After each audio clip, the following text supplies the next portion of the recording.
Punch entertainment ఇవ్వడం అనేది నాకు తెలుసు ఇప్పుడు వరకు ఎవరు చేయలేదు.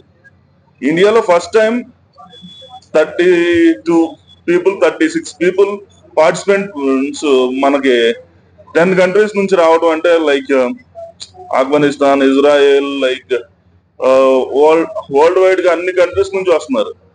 ఇలాంటి కంట్రీస్ నుంచి రావడం, హైదరాబాద్ హోస్ట్ చేయడం, గచ్చిబౌలి స్టేడియంలో జరగడం, ఇది గొప్ప పరిణామం. ఇలాంటి దీనికి ప్రియా ఈవెంట్స్ హోస్ట్ చేయడం, ప్రియా గారు కానీ, తర్వాత మణికంఠ గారు యూత్ లీడర్ సపోర్ట్ కానీ, ఇదంతా చిన్న విషయం కాదు. దీనికి చాలా చాలా పెయిన్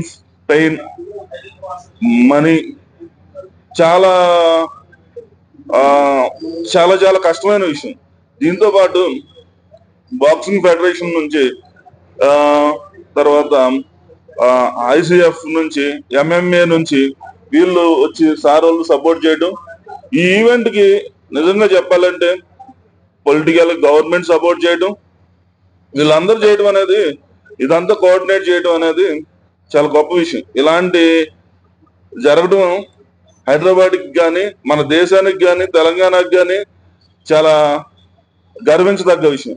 ఇలాంటిది జరగడానికి మీరందరూ కోఆపరేట్ చేసి దీన్ని ఎప్పుడెప్పుడు అని బాక్సింగ్ ప్రియులు ఎదురు చూస్తున్న టయాన్ని సద్వినియోగం చేసుకొని ఈ నెల 23వ తారీఖు 21 నుంచి 23 వరకు జరిగే ఈవెంట్ ని అందరూ సక్సెస్ఫుల్ గా జయప్రదం చేయాల్సిందని కోరుతున్నాను. అదేవిధంగా నాది పార్ట్ ఏంటంటే విఏ ప్రింట్ అండ్ టెక్నాలజీస్ లో నేను దీనికి సపోర్ట్ చేయడం, కొంతవరకు మీడియా పరంగా ఇది. దీంతో పాటు మా ఈవెంట్స్ కోఆర్డినేట్ చేయడం, సపోర్ట్ చేయడం, చక్రి రామకృష్ణ చక్రి సపోర్ట్ చేయడం, ఇవన్నీ చాలా హ్యాపీయెస్ట్ న్యూస్ అనమాట. ఇదంతా మీరందరూ మీడియా మిత్రులు, పైగా గవర్నమెంట్ కి, అందరికి, ప్రియా గారికి చాలా కృతజ్ఞతలు. Thanks for good opportunity.